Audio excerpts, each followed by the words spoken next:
Wax ka baro faa'iidooyinka cajaa'ibka leh ee toonta.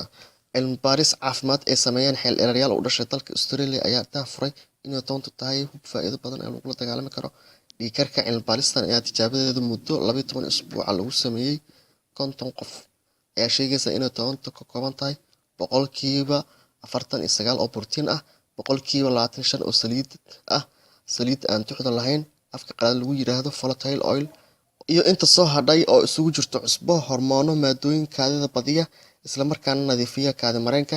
Maadada baarka ku soo dayso bilaa xamiidada oo ku keensata faa'iidooyin ay ka mid tahay inay dheefshiidka caawiso, dheecaanada afka qalaad lagu yiraahdo enzyme, maadooyinka dufanka jidhka ka nuuga, maadooyinka awoodda badan tixriga iyo noolaha kale jidhka ka dhalan kara dila, maadooyinka awoodda badan ee dili kara noolaha cudurrada dhaliya, jeermisyada kala duwan.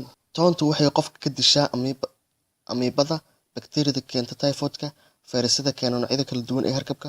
Waxay daaweysaa rheumatismka, soo baxa nabarrada cagaha hoostooda, faraha iyo furaha dhexdooda kuwa kasoo baxo, calool xanuunka, timaha oo daata, bidaarta ama boogaha timaha ku daataan. Waxay jidhka ka ilaalisaa sunta, gaar ahaan dumarka uurka leh oo u fiican tahay jidhkooda ka ilaaliso noocyada kala duwan ee sunta ah. Qofka maalin kasta cuna laag tuun ah badhkeed oo aan karsanayn waxay jidhka ka ilaalin kartaa dhammaan noocyada kala duwan ee kansarka. Waxay awood u leedahay inay xakameyso khatarta ka dhalan karta wadne xanuunka, xanuunada ku dhaca marinnada dhiigga.